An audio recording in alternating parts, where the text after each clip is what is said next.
So, dito nga po mga kalingap mga kaedsi, Kalingap Rab, ito pala ang plano sa magkakapatid na tinatawag nilang zombie.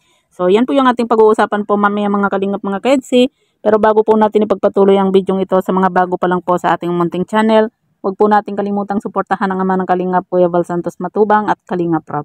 At paunawa, panoorin po muna natin ang full video bago mag-comment para malaman ang nilalaman nito. Pa-like at pindutin na rin po ang notification bell para updated po kayo lagi sa ating mga videos. So, yan po mga kalingap, to pala ang plano ni Kalingap Rab sa magkakapatid na tinatawag nilang zombie.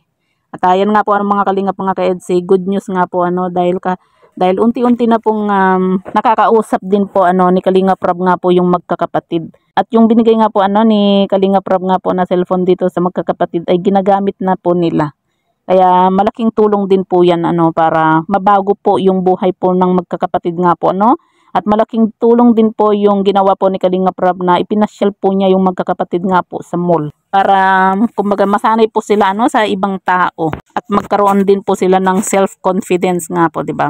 Kumbaga nabuhayan po ng pag-asa yung magkakapatid na ito dahil nga po nandiyan na po si Kalingap Rab at alam naman po natin na sa tulong po ng Team Kalingap ni Kalingap Rab, talagang lahat po ng mga nagiging beneficiary po ni Kalingap Rab ay nababago po yung kanilang buhay. Kita na lang po natin dito sa mga naunang beneficiary po ni Kalingap Rab, lalo na po dito kay Viance, Carla, Joy, Dara, 'di ba? Na kumbaga nasubaybayan po natin yung kanilang buhay po noon, 'di ba?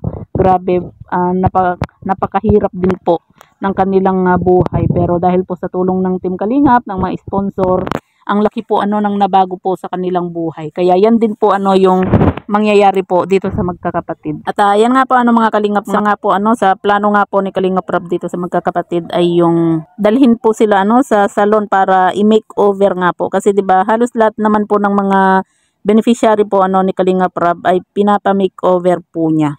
Pero syempre, sa ngayon, hindi pa po mangyayari po yun, kasi syempre kailangan pa po nilang masanay muna, magkaroon po sila ng self-confidence, at saka kailangan medyo mawala din muna yung kanilang pagkamahiyain nga po, At darating po yung araw na ipapa-makeover din po ni Kalingap Rab nga po, yung magkakapatid na ito para mas lalo po nating makita nga po yung kanilang kagandahan.